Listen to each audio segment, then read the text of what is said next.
Yo, guys. Alright, so we had a request to do Han, and that's what we're gonna do. We're gonna do Han as our item guide and skill tutorial. So of course, as always, I'm gonna level up my bad boy. Level up. Oh yes, the levels, they grow. First things first, look at this man's hands. I love it. Look at the fluff. Oh my god. Alright. Enough of that. It's got great fashion sense though. But again, enough of that. Look at that armband. Alright. Really though. His passive. Spirit Energy. So check it out. Han's attacks are infused with Spirit Energy and can ignore enemy defense. Ignore that defense. Get it out of here. I'm not paying attention to it. Basic defense penetration is 10. Bonus defense penetration upon defeating an enemy hyper is 3. Now this can stack up to 9 times. So what that means is if you defeat 9 hypers, that's the maximum stacks you can get. And it's 3 per stat. Also, he also receives following additional effects based on his defense penetration. Additional damage plus 3.5% of defense penetration and modified by enemy's current health. Current additional damage is 0.35%. It's modified by Signal's health right now. Alright, so his Q. And this is what you'll see a lot of in game, but it's actually a 2-part skill. It's not something that's just 1 part. When I was fighting him, before I actually fully understood how he worked, I thought that people were just activating a skill and pulling the essence out of people, and it just happened to hit whatever hypers are in range. That's not necessarily the truth. It kind of is, but it doesn't work fully that way. Soul Mark. He draws upon spirit power and increases attack by 5% and lifesteal by 5% for 9 seconds, and applies the following effects to regular attacks and Nimble Fox. Enemy move speed is reduced by 5% for 3 seconds, and applies a mark for 3 seconds. Max stacks on the mark is 5. Now for the duration, Han can use Soul Drain. If there is a Soul marked enemy within 1,300 units, it's quite a bit, and it hits every single hyper that has been marked within that unit range. Soul Drain does 239 damage to all Soul marked enemies within the 1,300 units and decreases their move speed by 30% for 3 seconds. If the enemy has 2 or more marks, each mark increases damage by 58. That is based on your damage amplifiers. You see the green +9. And decreases move speed by an additional 5%. Han gives 1.5% of max health for every mark absorbed. He gains 1.5% of max health for every mark absorbed using Soul Drain. So not only is this a good skill to kind of like clap on a bunch of people in a team fight, especially if they aren't paying attention to what's going on, but in addition to that, it's also a really good 1v1ing skill. Being that it actually heals you off of that. If you can hit enough of those marks quick enough and then hit the Q again, you're healing off that and doing damage and slowing them. They can't get away now. It's just a whole big mess of trouble for them.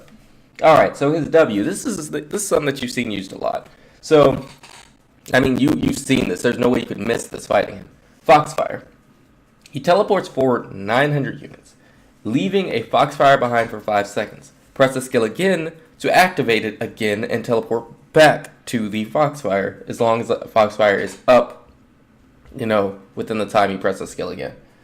This can end up messing you over if you're not paying attention to how long it is going to be up for, and you just like, oh man, I got to teleport back to my Foxfire and it's gone. You can get yourself in a really bad situation. I don't recommend using this to be aggressive unless they are completely fleeing. And when I say completely, I mean not just one person fleeing and you have no idea where the rest of the team is because they're probably leading you into their team. When I say completely fleeing is if you were in a team fight and or you're aware that the other people are dead. But if you're in a team fight and they're all kind of running away and your team is chasing them, yes, you can be aggressive with it. Or if you're fighting that one person, you're aware that they are all dead, or that they're on the map fighting other people, or they're on the map doing something else. If you can see them, then yeah, be aggressive with it. Otherwise, I do not recommend it. It's a great way for escapes, and that's kind of pretty much what you should mainly use it for until you get really comfortable with this hyper, where you can be aggressive, can make plays with it, because it is a great playmaking ability. But until you get comfortable in that point, you should definitely use it as an escape more than an aggressive playmaker. But, if you're just kind of a natural at Han, absolutely go for it. Now, the E. His Spirit Shadow. He creates a clone of Han and He creates a clone at his last location for 10 seconds. It functions as follows. Has the same basic stats as Han. It's not affected by equipment effects and it cannot move. So it is not affected by any of your equipment stats. Period at the end. It's only your base stats. The clone uses regular attacks on enemies within 900 units, doing 100% of your regular damage. So the skill is going to tell you how much damage it does. All right, and it uses spirit energy. Prioritizes hypers within range. Clone disappears when the duration ends or its health reaches 0. So yes, as you all know, it can be destroyed by attacking it or when the duration ends. So I'm going to jump down to this A because it's very, very, very, very, very, very poorly worded. And I want to explain what it does. So it shoots an arrow that does 58, 100% of your regular attack damage, and leaps in the direction pressed by 700 units. That's correct and incorrect at the same time, and I'll show you. When you press A by itself without putting any fingers on the arrow keys, you go backwards. So that's just how that works. You go backwards automatically. You do not have to press anything and you will go backwards. No arrows, just the button, and you will go backwards. However, if you press the back arrow key, you're going to go in the direction that you're facing because it's going to turn you fast. So that's that thing. When it says press that to go that way, it's saying you're going to be facing that way. So it's just really awkwardly worded. If you want to go the opposite way you're currently facing and shoot an arrow in that direction, you need to hold back and then go that way. To word it simply, a little bit more simple, if you want to fire an arrow and face the way that you're firing the arrow, and that happens to be in this case where that ladder is, you're going to want to turn your hyper and then fire, because then you will fly that way. However, forward, you're going to go forward. If you want to go forward, you have to hold forward. In addition to that, it must be stated that the arrow does not fire until you land when you do this. Not until you land. So you can miss it completely. And same with the back arrow, or I'm sorry, when you go backwards and fire your arrow, it fires the moment you go backwards. So there's a difference, and you still can miss it. If you're trying to set up a play where you hit somebody with that, you have to be on top of them to hit them with that, if they're that close. Otherwise, if you're fleeing, you still get that hit. But yeah, that's important to note. If you're actually trying to face the opposite direction, press the arrow key, then go that direction. If you're trying to just slide backwards, just slide backwards. You don't need to press an arrow key at all. This is also good for escapes, but this is something that I would recommend using more aggressively. But yeah, it can be used for escapes, and it can be comboed with the W. And I'll show you a quick combo with that in just a second, but I want to go over his ultimate real quick. Nine-Tailed Wrath. Releases the power of the Nine-Tailed Fox to receive the following effects for 10 seconds. Max health plus 20%, lifesteal plus 10%, and move speed plus 10%. Duration increases by 1 second per spirit energy stack obtained. And remember, the spirit energy is this stuff right here, okay? Now with this, I used to think that his ultimate gave him like attack damage bonus. It doesn't, okay? So it's max health, lifesteal, and move speed. It's a sustain ultimate, basically. But when you build certain ways, which if you build the way I recommend, it kind of helps. It goes hand in hand. But if you build it in certain ways, it does do a lot of damage when you proc that. Not because it amplifies your damage, but you're already doing a lot of damage, and then you get your health, your life still, plus the Q. If you remember, when you pull stacks and you do the soul drain, you get the health back. You get a certain amount of the health back via the damage. So it becomes this nasty, ridiculous ultimate. A lot of Han's damage is unexpected, and that's the problem with facing him. In the beginning, in the early game, he is a little bit weak, in my opinion. Going against like a tank or somebody that comes in lane. Now, the beauty of that, though, is that he has a lot of maneuverability. So even though he's a little weak early game, it's hard to lock him down and kill him. Typically, if you die with Han, you might have made a mistake. You might have made a misstep. People make mistakes. I make mistakes. I don't do like 20-0-13 with him or anything like that. I've died with Han before plenty of times. But that combo I was telling you about. So check it out. The A and the W synergize really stupid well. So say you're just trying to trip somebody up, right? You're fighting them, you're doing a little one-on-one, what have you, and you slide backwards with A. You can instantly... Oh, goodness. I hit Z, that's why. Finger slipped. Alright, so let this vanish. So say you slide backwards with A. You can instantly W and be back at them. And if you do it differently... I gotta let that vanish. Say you slide forward with A and you miss them. W. Goodness. You definitely have to make sure you're facing the right way for this to work. Again, this takes some practice to do.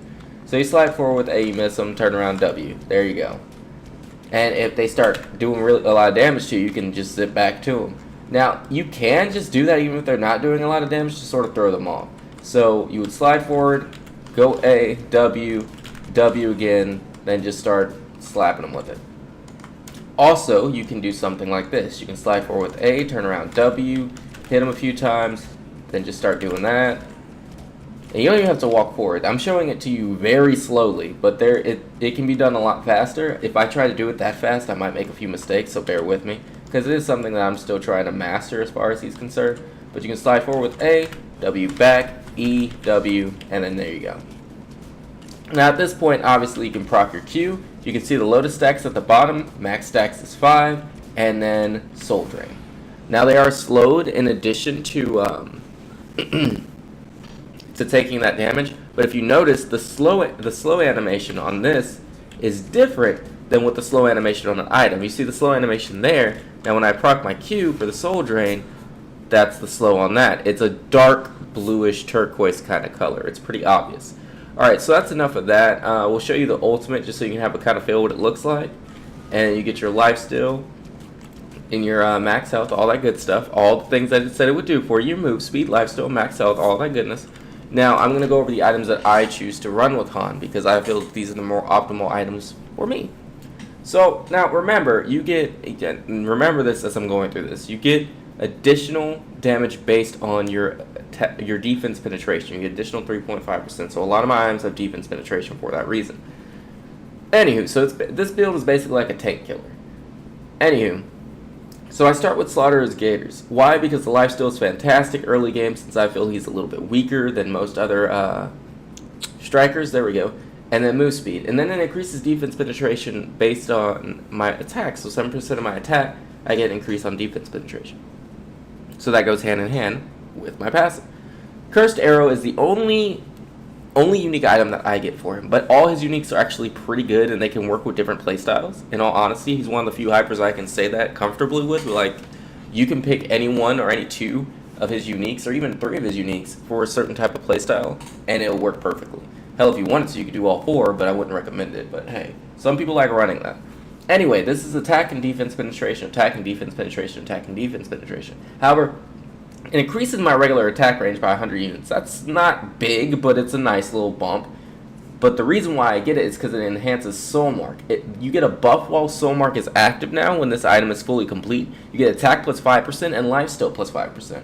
And it also enhances Soul Drain, which is the next part of the queue. It has additional 15% damage. That's beautiful. That's just absolutely gorgeous. Now we have Plasma Cutter. The main reason I want this is for the bleed out damage. You know, I'm already getting the defense penetration from it, but while attacking inflicts 7 additional damage per second for 3 seconds, may occur every 3 seconds. Max is 70 at level 10.